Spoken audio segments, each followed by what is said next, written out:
So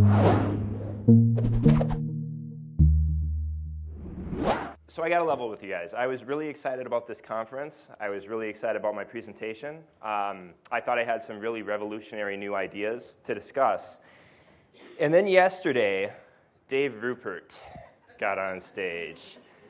And he went through my revolutionary new image compression technique of renaming file names to save bytes. So that left me a little bit panic-stricken. So last night after the party, I went back to my hotel. I'm like, all right, I got to come up with a new angle because this is gone now. So I thought back, and I'm like, all right, I'm speaking after Scott, right? When I was in college, I used Understanding Comics was one of the textbooks in one of my English courses that we had to use, and it was a fantastic book. And I'm like, all right, I felt inspired by that. I'm like, maybe I could draw. Everybody likes drawing, right? They like iconography and stuff like that. Maybe I can draw all my slides. So after the party, I spent 3 hours, and I came up with my first slide. And it was supposed to be somebody very upset about mobile performance, and I realized I was going to have to ditch that as well.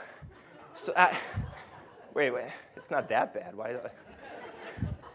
I have feelings too, guys. So instead of this, I'm just going to go completely to the drawing board now and just tell stories. So in 1996, my parents, myself, and my 4 siblings were in the middle of the Nicolet National Forest in search of the Christmas tree.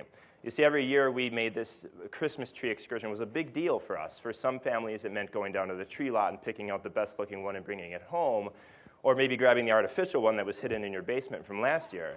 But for us, it was a day-long thing. We'd pile up into a van, and we'd drive down this long, windy, snowy road.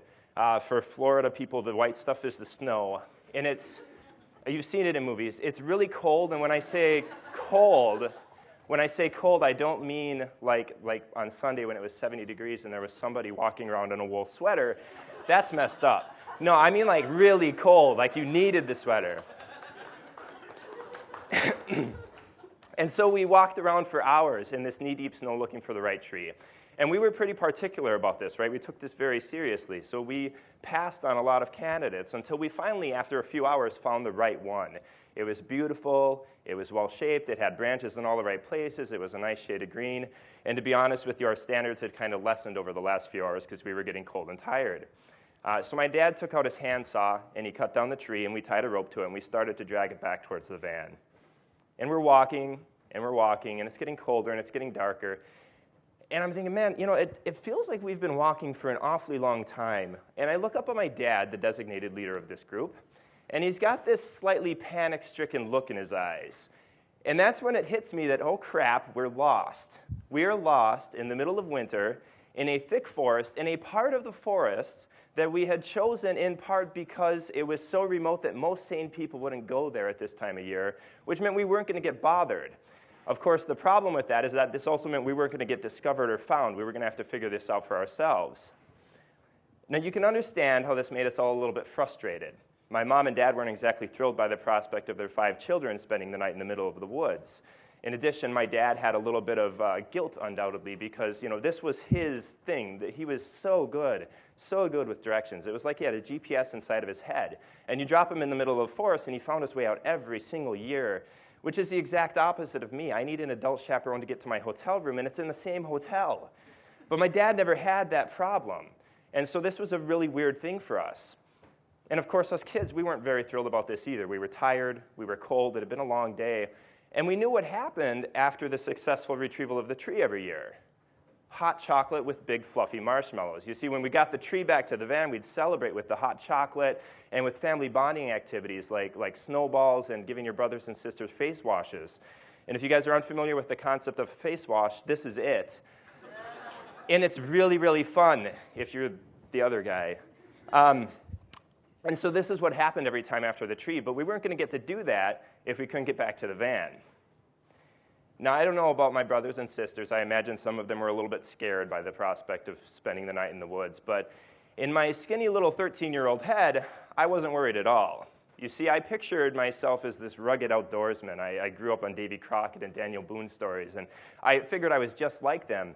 You see, I was a Boy Scout, and years of roughing it in our backyard had prepared me for this precise moment. I knew exactly what I was going to do. I was going to build this shelter with some sticks and stuff that we could crawl inside of to like shield us from the wind.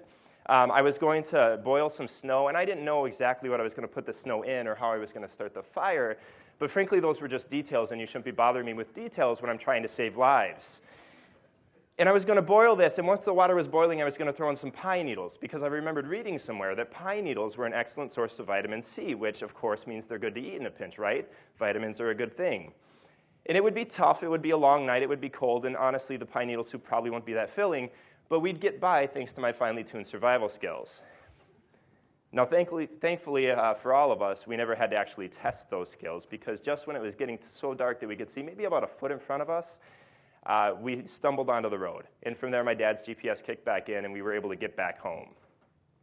We didn't really celebrate that year. We had hot chocolate, but it was in silence in the van, just happy to be someplace safe, someplace warm.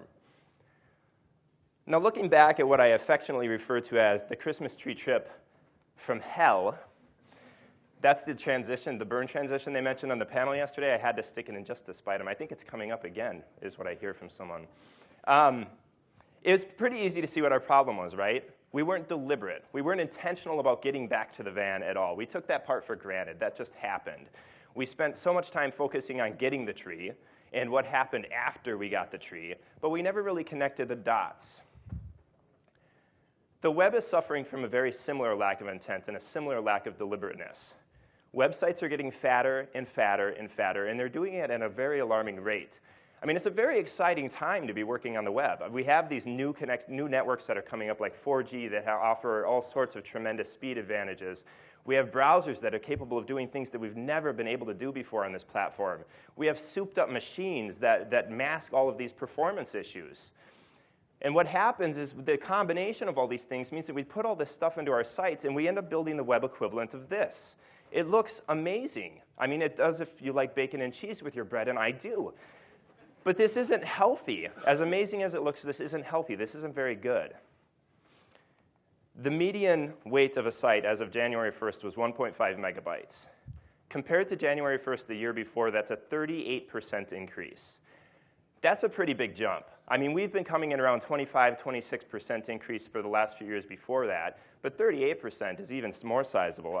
This isn't a good thing, and I think we recognize that because we talk a lot about how to fix this. And we always come at it from a very technical perspective. We have these rules that we follow that most of us have heard by now. You know, minimize this, gzip that, put your JavaScript at the bottom, and we talk about them at conferences, and we write blog posts about them. But for all of the discussion, we're not making any progress. In fact, as we just saw, we're going backwards. And that's because the problem with performance on the web today, it isn't a technical issue. It's a cultural issue. The technical stuff matters. Those rules are important, and it's good that we talk about those things. In fact, I'd be happy to do it the rest of the day if nobody else complains.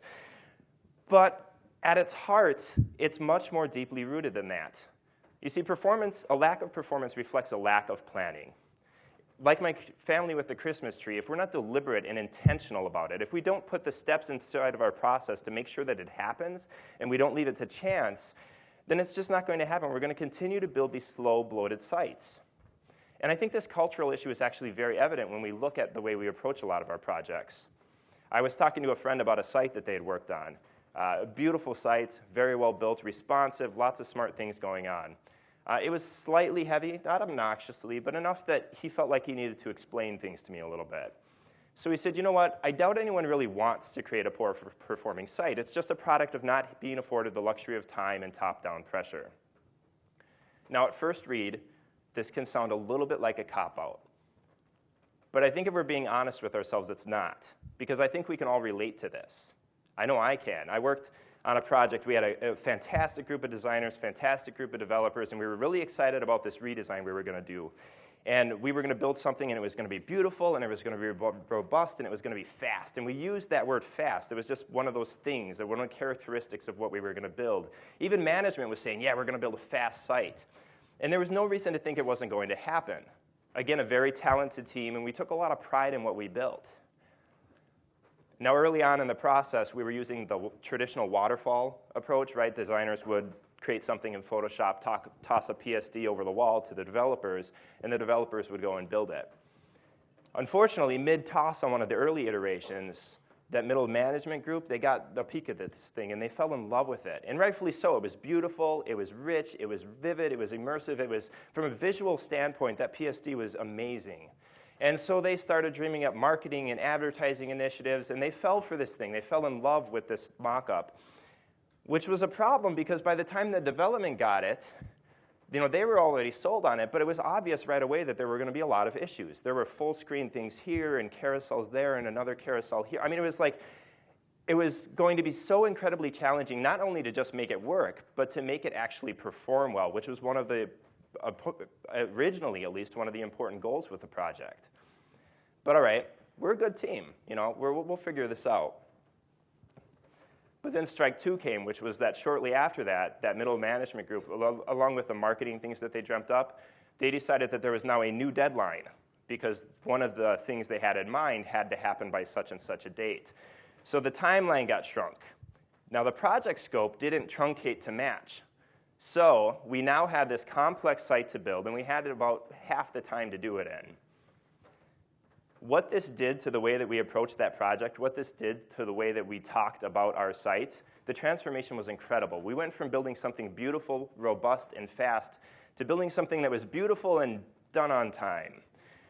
And so you would get these components, and you would have the ability to either build it one way, and you knew that this way was going to get you there and get into done on time for the deadline, and everybody was going to be happy. But it wasn't going to be very fast, and it might actually be kind of fragile. But we'd get it done on time. Or you could spend a little bit more time, make sure it performed well, make sure it was robust and flexible, and was going to live for a while. But then you were going to piss everybody off because it was going to miss the deadline. And so what happened? We kept trying to hit that deadline, right? So we kept cutting corners here and there. Now, if you've talked to anybody about performance, you've undoubtedly heard that pre-optimization is the root of all evil. There's a lot of truth in this. If you optimize something without knowing the value of what you're getting out of that, you can waste a lot of time and money on something that doesn't really matter. But when it comes to projects from a larger project scope, I'm going to argue that post-optimization is the root of all evil because it doesn't happen. We say we're going to build it now and then come back and make it fast later, and then later never comes. There's always another feature. There's always another bug to fix. If we're not prioritizing performance up front, what makes us think we're really going to prioritize it later on down the line? And so a few weeks before launch, we kind of took a step back and we looked at what we had built.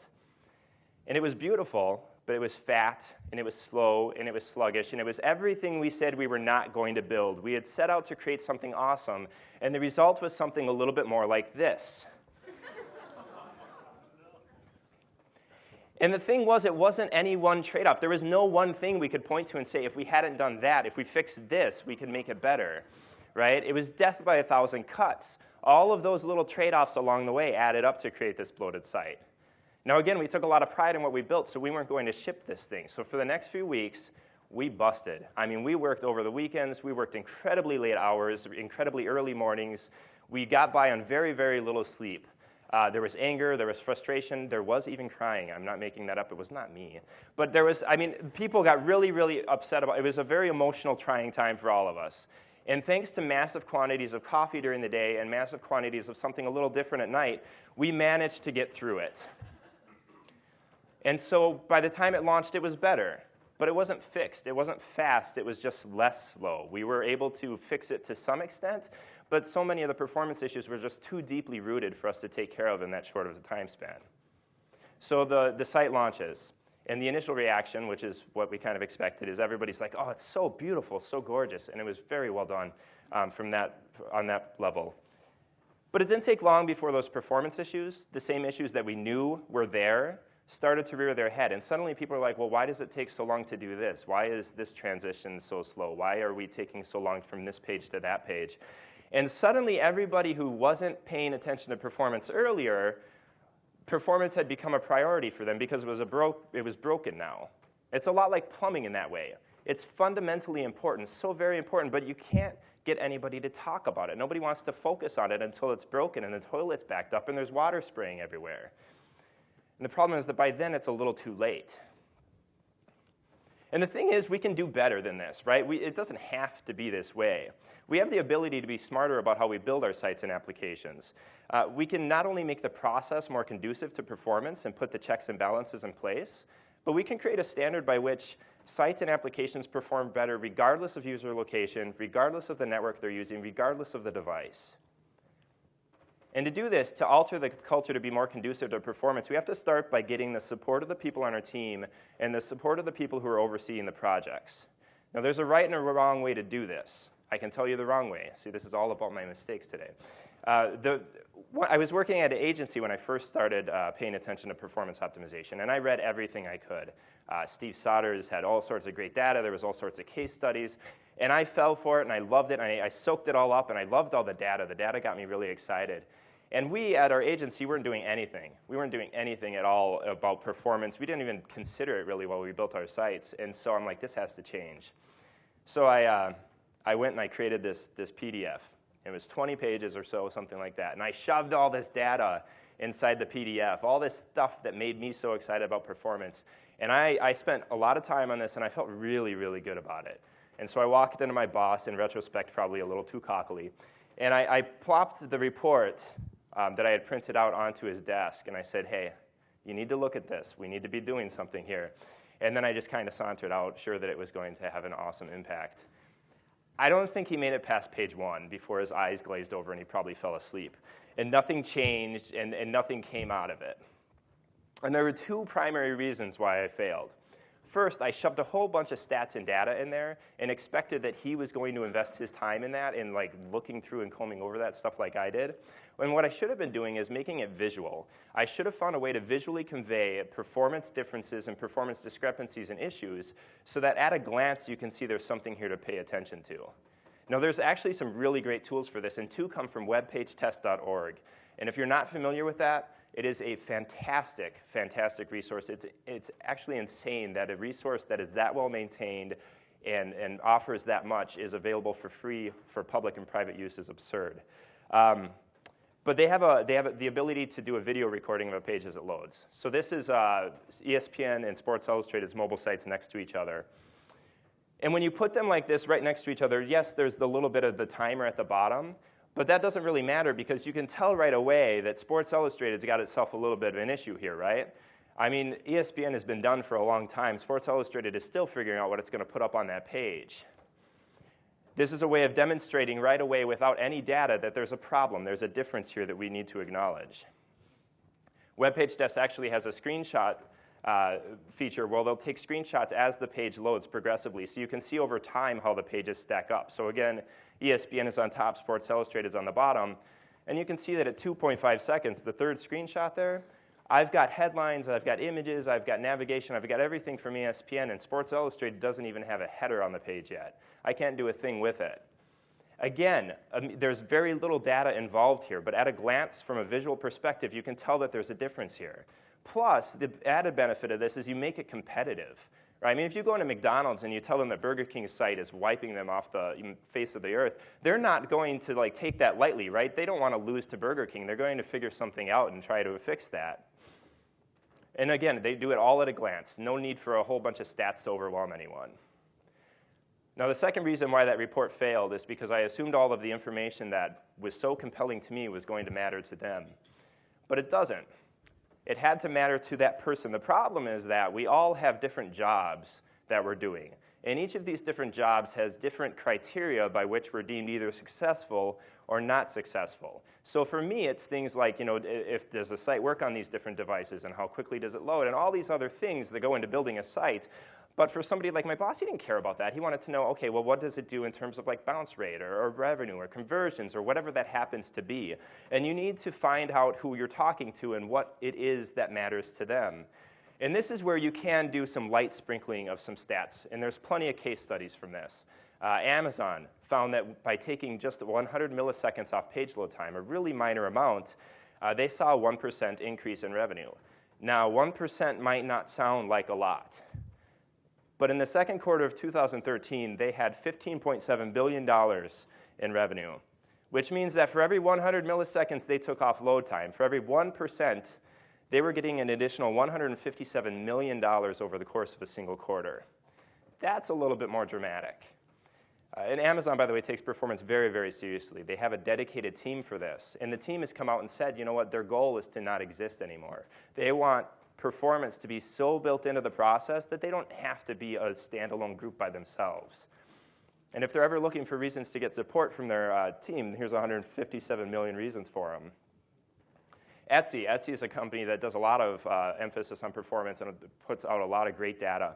And they recently revealed that by adding 160K of images to a mobile page, which we saw from Christopher's talk yesterday, 160K could easily be one image. Adding this to their mobile page resulted in a 12% increase in bounce rate, right? Aberdeen Group did a more general study. They wanted to see what happens when a site slows down by 1 second. And the result was an 11% decrease in page views, 16% decrease in customer satisfaction, and a 7% decrease in conversions, which again, if your site's pulling in $100,000 a day, you stand to lose $2.5 million over the course of a single year because your site is 1 second slower. And when we look at performance and we see how it impacts all of these key business indicators, it's pretty easy to see how it negatively affects business and, in fact, could ultimately lead to the destruction of a business entirely. In February of 2007, Tumblr came out. Now, a year later, out came Posterous. Now, Posterous, does anybody remember Posterous? Okay, what? Really? Only a couple people. But Posterous was a direct competitor. They both did a lot of things in terms of trying to make microblogging very simple for people to do. Posterous even had this feature where you could send an email to your Posterous account and it would create the post right from that. It was actually pretty slick. Now, initially, things were pretty heated, and there was a lot of posts talking about, okay, should you invest in Posterous or Tumblr? Who should, what's the safer bet here? And while Tumblr had a little bit of a head start, they were both following similar growth patterns. But by the fall of 2010, Tumblr left Posterous in the dust. I mean, it just blew them out of the water. Now, there's many reasons for why this might be the case, right? Including the fact that Tumblr was first to market. That's something we can't ignore. But if we look a little deeper, it shows that there could be a little bit more to the story. So somebody did some analysis, and they looked at the time to display. So from when the person enters a URL in the browser to when something shows up on their screen, how long does it take? Tumblr was just under 3,000 milliseconds. Posterous was twice as slow. So then they looked at time to interact. Okay, enter a URL into the browser to when they get something on the page that they can interact with and do and use. Tumblr was 3,500 milliseconds. Posterous was, again, twice as slow, almost 7 seconds. Given what we've seen about how performance impacts how people use a site and application, it's not hard to see how being twice as slow as the company that you are directly competing with for market share puts you at a significant disadvantage. In fact, VC investor Fred Wilson, one of the most prominent VC investors out there, has come out and said that in his mind, speed is the single most important feature dictating the success of an application or a site. He said if your application's slow, people are going to not going to use it. They're just going to be gone. And he goes on to say, you know what, he's seen it firsthand. He has the evidence that the companies, when he invests in a site or an application and they start to get bogged down and slow, growth suffers. And as a result, speed isn't just a feature for him. Speed is a requirement that's frequently undervalued and overlooked. In all of this stuff, when you present it in this way and focus on these metrics and how they're impacting the business and the bottom line, you start to hammer home that bad performance is bad business. And when you get people to this point, when they start to accept this, then your next step is to get really concrete about things. You know, we said that we were going to make that site fast, but fast was arbitrary. It was relative. We had nothing firm to be able to stand on. Fast meant one thing to me and something else to somebody else entirely. This is where getting more specific with something like a performance budget can really help. Now, a performance budget is exactly what it sounds like. You basically determine a maximum budget of some sort of criteria, which we'll get to in a second, for a page, and you decide that your page isn't going to go over that budget. So for starters, it helps to come in with like a page load time. That makes a lot of sense. So say we want it to load in 3 seconds or less on a DSL connection. And you establish what that connection is and what those measurements are so that you can simulate that easily in your testing. But then it's usually helpful to boil that down one step further into something like requests or wait. So say that you find out that that's 300 to 350K roughly. And the reason you want to get a little bit more granular is because this is a lot easier to enforce than just page load time. Plus, it's easier at a glance to be able to tell how something's going to impact it. If I'm adding an 80K JavaScript file to my page, it's kind of hard for me to say how many seconds or half seconds or whatever that's going to impact page load time, but it's easy to see that's another request and that's another 80K towards my budget. So how do you arrive at this budget? This is a question that comes up a lot, all right? How fast is fast enough? Now, the ultimate goal is to try and hit the response time targets that were first discussed in the 1960s and later made popular by Jacob Nielsen. The two that would be relevant for us here are 100 milliseconds, which is how long you have for something to feel instantaneous. This is often used for any sort of interactions like tapping a button or things like that. And 1 second, which is an uninterrupted state of flow. So they're very engaged, they're focused on their task and on the use of your site or application. These are pretty aggressive targets, right? Especially 100 milliseconds. There are companies that are like finding ways to do this, or like 100 millisecond, trying to get things onto the glass at least by then. But it's a really aggressive target for most companies to try and pursue right now. So what you can do is you can pair this with a little bit more conservative of an estimate. And to find that, what you do is you look at your site today. You take some of your key pages, and you find out, again, under your whatever network it is that you're testing on. Use something like web page test, and find out what those pages, how quickly they load right now. Then do the same thing for your competitors. Grab 10 to 12 is usually a pretty good number if you've got them. 10 to 12 competitors, plug them in through the same network, identify those key pages, and see how those things are loading. And armed with this information, you can apply the 20% rule, which is something that Steve Seow introduced in his book, Designing and Engineering Time, The Psychology of Time Perception. The 20% rule is basically that to be perceived as being faster, you need to be about 20% faster. That's when users start to notice a difference. If you're going to be perceived as slower, you're going to be about 20% slower. It's that 20% gap is what it takes for people to recognize a difference for most things. So for example, if your site is loading in 10 seconds right now, you need to be loading in about 8 seconds for people to feel like it's faster than the last site. This, by the way, is a really slow load time. Don't use 8 seconds as your thing. If a competitor is loading in 5 seconds, and you want to be perceived as faster than that competitor, then you need to be loading in about 4 seconds. And of course, the ultimate goal is to hit those like 1 second, 100 millisecond things. Those would be awesome. But what this does is it gives you a conservative, sort of a minimum viable target to go after for this. So you end up with this nice range that you can kind of pick for your performance budget. Now this is the easy part, setting the performance budget. Sticking to it is the tough part. That's where everything falls apart. Which hopefully you've got a lot of back support, like we talked about earlier, getting the support of your teammates or whoever it happens to be in this case. It's absolutely essential to be able to make sure that that's moving forward. But the other thing you can do is you can enforce this stuff. You can put it into a build process. There's actually, I know Dave was talking about Grunt. There's things for Grunt where you can, it'll check performance metrics using things like page speed or Y-slow. So you could theoretically have that in a build process and have the build fail if it goes over some sort of a criteria. The other thing you want to do is just put it and make it sure it's in everybody's face all the time. Etsy, in their development environment, has this toolbar across the top. And in the top left corner of their toolbar, they have performance information. So on every page load, it creates this little graph that shows you how long it took for the page to load. And if you click on it, you can get more detailed information. But if you've got a performance budget, what you can do is you can use your numbers to set the barrier for this. So their colors actually switch between like green and yellow and red depending on if they're going over what their targets are. And so you can see at a glance that, hey, we're over budget here. We need to do something. Now what this does is a couple things. It reiterates on every single page load as you're working on the site that performance matters and that somebody's paying attention to it. But it also turns it into a little bit of a competition, right? You don't want to be the one who turns that thing red. You want to see how low you can get that. So let's see how our performance would impact actually, like in a scenario. Somebody comes to you and says, you know what, let's add a carousel. Your boss says, let's add a carousel to the site. And you've got a ton of data that says, you know what, carousels are not that effective on the web. And you present this to him, and he's like, nope, still want a carousel. And you're just like, okay, well, if we do this, Brad's going to be really, really upset. And your boss is like, I don't know who that guy is. So if you're like, fine, all right, so we're going to look at this. And you find out that adding the carousel is going to put you over budget. Now, you have 3 things you can do. You can optimize an existing feature. So maybe you didn't compress your images for whatever reason. And compressing your images lets you get the carousel in there under budget. All right? Maybe if you can't optimize anything, then maybe you remove something. Maybe the promo banner isn't as important, and if you remove the promo banner, you can get the carousel on without going over budget.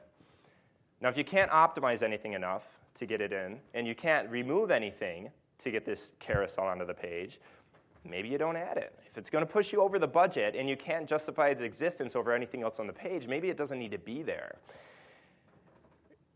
I want to emphasize that this is not a content strategy. This is not how the only criteria you're determining for what goes onto a page. This is assuming you've already got that stuff figured out and you know what you need to say and stuff like that. This is just more how to say it and how to present it. It's helping from a performance perspective and providing something concrete for you to talk about. Without this in place, you're left with comparing to fast, and that's just not going to get the job done. So now you're happy because you don't have to put the carousel on the page. Your boss is happy because he feels like he made a smart decision because of you.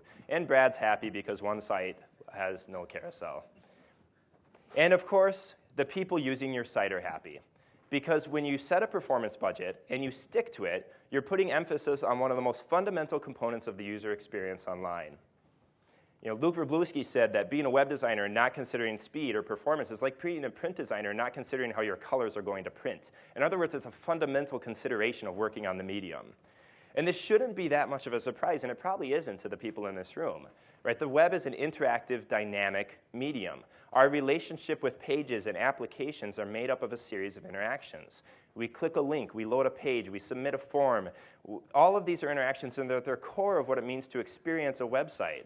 How quickly they take place matters significantly and ultimately impacts the bottom line and the user experience. I think it was Brad who first said it, but performance is about respect. It's about respecting the people who come to your site. It's about respecting their time. People are busy. There's no shortage of options for content online. And they're going to notice if you're not valuing their time. If you ever wonder if this is true, do a search on Twitter for slow site. This is a small sampling of tweets from a 2-day stretch on Twitter. And these are people who are complaining about how slow a site is. They're wondering why these companies didn't care to make the experience faster. When are they going to fix it? What the heck is going on with these things? They're just overall frustrated by the experience that they've had to deal with. And two of my favorites. Your site is slow as molasses. It's hard to keep giving you money for this. Your site is painfully slow, and it's wasting a huge amount of my time.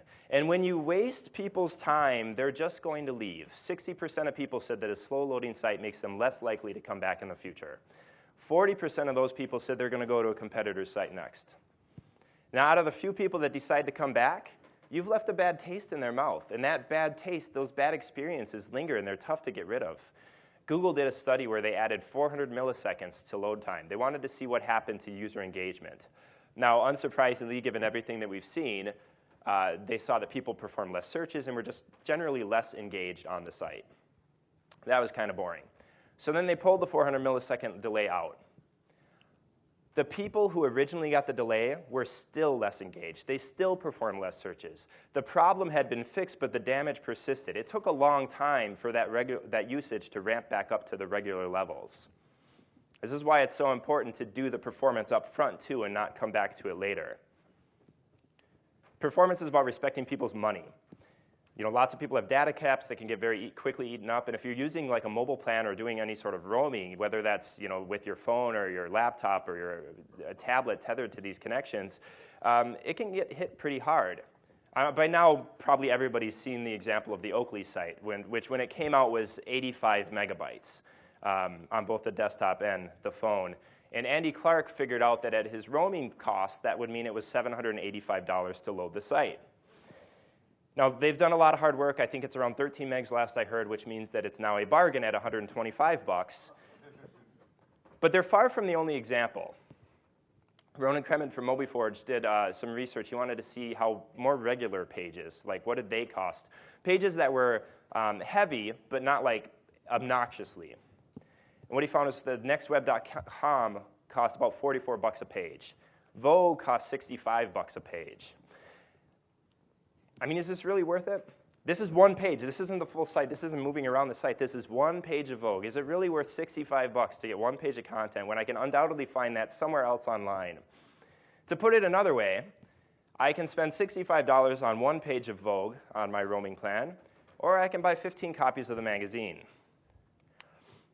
Performance is about respecting people's desire for content. And to me, this is the single most important one. When Ethan Marcotte closed the article that introduced the world to responsive web design, he said, now more than ever, we're designing work meant to be viewed along a gradient of different experiences. And I've always loved that last phrase, gradient of different experiences, because I think it perfectly captures what the web can do and what the web provides. And I think we're doing a better job of accepting this. But the ever-increasing weight of our sites is implying that we're not paying attention to a couple of those key gradients. We're forgetting that people can access our site on a variety of networks with gradients of different bandwidth and latency constraints, that they can access our site using a variety of different devices with gradients of different power and memory and other capabilities. And you tell this to some people, and they get really, really pissed off. They get really upset about this, right? They feel like they're being held back by this. But this isn't a bad thing. This is about embracing constraints. That's a good thing. That forces you to innovate. It forces you to focus. And when you embrace the constraints of the medium that you're building for, beautiful things can happen. YouTube learned this very recently. This is the YouTube watch page. It's what you see when you go to watch a video on YouTube. Now, a couple engineers there got kind of fed up with this. It was hitting about 1.2, 1.3 megabytes. And they're like, we played video games that weighed less than this. So they decided to rebuild it and see how light they can make it. The result was YouTube Feather, and you can use this now. In fact, this is my default YouTube experience. And they got rid of all of the cruft and kept just what you cared about. And with the HTML5 player in place, this thing clocks in at 100K, roughly, a little bit under. A huge drop in weight. So they put this out there, and they decide that they're going to let some traffic funnel in there and let people opt in. And then a week later, they come back to peruse the analytics and see what the impact is. Now, they're expecting that performance is going to go through the roof, right? I mean, that would make sense. It's 1/10 the size. But that's not what happened. What they found is that average page latency actually increased dramatically. It took significantly longer, on average, to load a video on this page that was 1/10 the weight of the original. This confused the hell out of them, right? I mean, that makes no sense. So they dug deeper, and what they found was that for YouTube Feather, traffic from places like Siberia and Southeast Asia and Africa was through the roof. Feather had gotten out, like the word about Feather had gotten out in these areas, and suddenly all of these people who could not experience YouTube before because it was too heavy and it was too slow for their networks, were suddenly able to watch YouTube videos for the first time ever. Think about that. Think about how much time we waste every single day on YouTube while we're at work, right? Think about all of the amazing things that they missed. Right? They never got the ability to be rickrolled. I mean, that's a fundamental human right.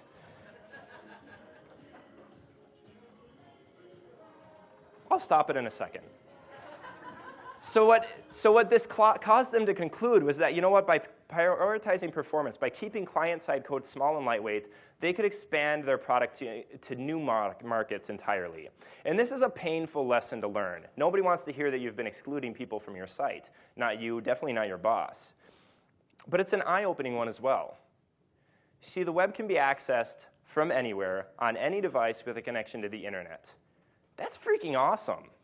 But when we do things like we build slow, bloated sites, we start to cripple that power. We start to take away the ubiquity of the web. We limit the characteristic that makes it such an incredibly exciting platform. Science fiction author William Gibson has said that the future's already here. It's just not very evenly distributed. And I like to remind people of this whenever they bring up the argument that, you know what, we don't have to worry about this. Networks are getting faster. That's going to take care of it all. The NCC group loaded up the register under 4 different networks. They wanted to see what the impact was on load time. Do you notice anything? The only significant outlier here is 3G, right? So what's the point? Bandwidth improved by 1,330% from DSL to fiber. Page load time improved by 0.9 seconds. 1,330% increase in bandwidth for less than a second off your page load time. Faster networks aren't going to save us. Latency is a much bigger indicator, which is why 3G is the outlier. And this is where everybody gets excited about 4G because, you know, under the right circumstances, if you connect to a 4G network, you're going to have less latency and higher bandwidth, and it's all going to be fantastic. And it's really cool. I mean, there is some exciting parts about that, right? But according to the GSMA Wireless Intelligence Database, yeah, we're going to see a 60% increase in 4G networks by 2017. But we're also going to see a 20% increase in 3G networks. and we're going to see only a 1% decrease in 2G networks. In other words, we're not ditching these old networks anytime soon. These things are going to be around for a while. And living on the edge of Moore's Law with our souped-up machines and our high-speed connections, our fiber Google thingies and stuff like that, it makes it very easy for us to miss these performance issues as a result. When Disney released their responsive redesign, there was a lot of praise, and rightfully so. It was very well done. It was beautiful. There was a lot of smart things going on. But this is what happened when you loaded it up on a phone over a 3G connection. Note that this is an iPhone, not some sort of a poor, decrepit, old Android 2.x device. This is a good phone for the time. It took about 30 seconds for something to show up on the page. A 3G network, not even a 2G, right? This is painful. If I was a developer or a designer or a marketer, if this is what you were working on and this is what you had to experience, there's no way this would ship because nobody's going to use this. Nobody wants to wait 30 seconds to get a usable page. Bad performance has to hurt. Developers, designers, everybody touching a project, we need to be feeling this pain, just like our users are going to have to. We need to embrace the pain. We need to channel our inner performance masochists. That's, by the way, a great idea for a t-shirt. I would buy it. I'm a performance masochist. I think that would go over well, sell well. I mentioned this idea to somebody at Etsy one time, and they joked that they were going to make their team develop over 3G connections for an entire week. I think that a week would probably not be a good idea. A, you need to be productive, and B, it's never good when your developers and designers start to revolt. But an hour or two here and there enforced? Absolutely. I think that would be incredibly eye-opening and incredibly helpful. It would break us out of this little glass enclosure we have around us where we're experiencing everything under ideal conditions. I mean, at the very least, when we're testing on different browsers, we should be firing it up on a couple different networks, too, to see how it actually feels on those networks. And this is something that a lot of large companies are starting to understand and get behind. Facebook. They have a global audience, right? So they went to Nigeria, and they fired up Facebook on one of their phones in Nigeria. And what they found was that simple, fundamental things like putting a picture up to Facebook happens pretty often. It was completely broken, which caused their Android project manager to say, you know what, it was a harsh experience for us. And what we found was that we had been building an app for users like us, but we were the exception. We weren't the rule. I mean, Twitter has a similar story where they found out that, I can't remember what country it was, but it could take as long as 3, 4, 5 minutes to post a tweet, which makes you sound awfully silly during a sports game, right? When somebody's like, hey, good game, and 10 minutes later, hey, good game. So they had to fix all this stuff, and it caused them to refocus and reconsider the way that they approached the web.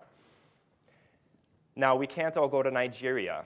And we all don't have Nigerian audiences. That's not the point of this, right? The point is what happens when you experience things out of those less than ideal circumstances.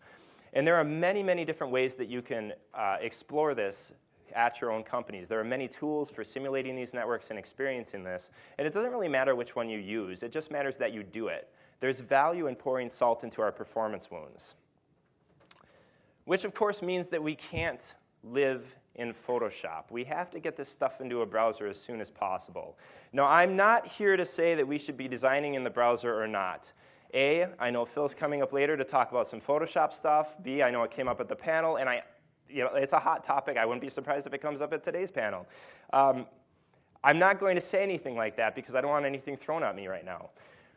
What I am saying is that no matter where you're starting the design, you need to find a way to get those pieces into a browser and on real devices and on real networks and simulated networks as early in the process as you can so that you can catch those performance hiccups before they become huge, huge problems. Brad's going to come up in a talk about atomic web design. I think that that approach is incredibly helpful because even if you can't get a full page onto a device, at least get one of those key components on there and see what's happening with that and how that's feeling. The other benefit of having that designer-developer gap shortened and closed is that a lot of performance can be designed. It turns out that perception is reality. People aren't just sitting there with a stopwatch as your site loads, right? What matters to them is how it feels to them. The Houston airport had a problem. They were getting a lot of complaints about people about how long it took for them to get their bags. So naturally, they did the first thing that came to mind, which is hire a bunch more baggage handlers. And it worked, right? Time to wait for your bags plummeted to 8 minutes. But the complaints persisted. They didn't go away at all. So this was a little bit of a head scratcher, so they did one of their little meetings and had to analyze things to a little bit more detail. And what they found out was that out of those 8 minutes that you were waiting, The walk to the baggage claim area took 1 minute, which meant that you were standing by the baggage claim area waiting for 7 minutes for your bag to arrive. Now, if you've ever been to an airport, you know how boring that is, especially since at that point you're just eager to get home or to your destination, and the last thing you want to do is just stand in one spot and wait for your bag. I would have loved to be in the follow-up meeting because I don't know how you make this logic jump. But in the meeting, somebody's like, you know what? Let's not make the wait time any shorter. Let's make those suckers walk farther. And somebody else in the meeting is like, yeah, you know what? That's a great idea. We're going to make them walk 7 times as far, and that'll teach those SOBs for complaining. Now, to me, this sounds like a surefire way to piss someone off, right? But they did this. They made you walk 7 minutes to get your bag. And the result was that the complaints went away. You were working harder to get to your bags, and it was taking you just as long, but because you didn't feel like it, because you felt like you were occupied for most of the time, the perception was that it was much quicker. This is the kind of design thinking that we can apply to performance. This is the Polar app from Luke Wroblewski and company. If anybody's not familiar, it's an iOS app. The idea is that you create these very simple polls with 2 images, and you can quickly move through and vote on different polls, and you can quickly create polls. I mean, quick micro interactions are at the core of Polar's experience. The problem is that it is a mobile app, which means that it's going to be used over a variety of networks, and they can't magically make latency and bandwidth issues go away, but they can fake it. So when you create a poll, bam, you immediately see it on your device. It's fully functional. You can vote on it. You can share it with others.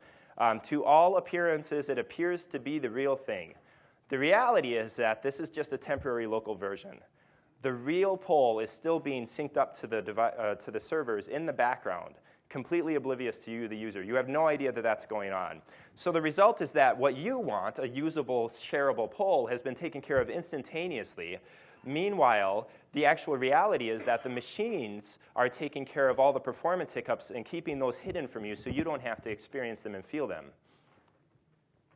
I had to include a little bit of an animation thing after Val was talking so great about animations yesterday.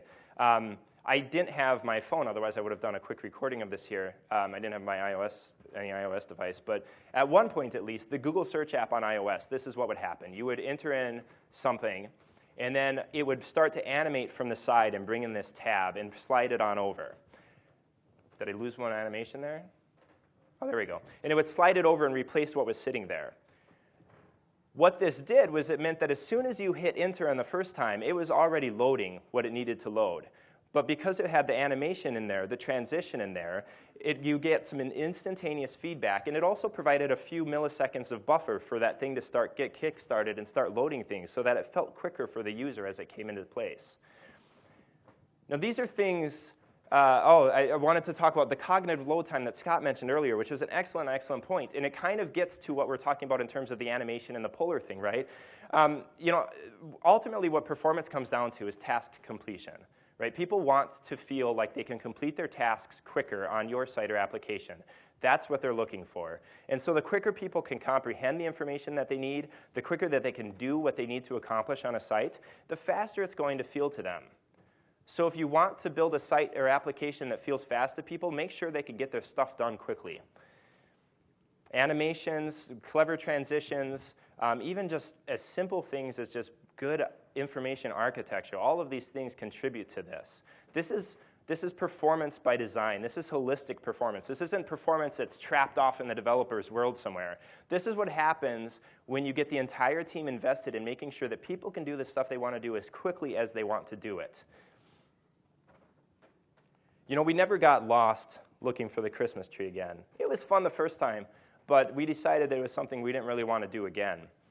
And so we started to build in the steps along the way, right? We tied strings along trees as we went around. We brought a compass, which really should have been like a fundamental 101 thing at the beginning. But whatever. We brought a compass so that we could frequently stop and check our bearings. We put a priority on successfully returning to the van instead of taking that for granted. We can do the same thing with our sites and applications. Folks, the web's getting fatter, but it doesn't have to get fatter. We can bake performance into the process. We can make sure that the steps are in place along the way to ensure that we haven't left performance to chance, that we've prioritized it, that we've ensured that it's going to happen, and that what we're going to build is going to be lightweight and fast. We can channel our inner performance masochists. We can embrace the pain and make sure that performance issues are discovered before they get inflicted on our users. And we can get everyone on a project involved. Performance is not just the developer responsibility. It's something that everybody has to worry about. So much of performance is about perception and can be designed. If we do these things, we can build faster, lighter websites and applications. We can create awesome experiences. We can build a web that's more enjoyable to use, a web that's more productive for our companies, and most importantly, a web that's truly accessible by anyone, no matter what their device is, no matter what the network is, no matter how old the browser is. Thank you.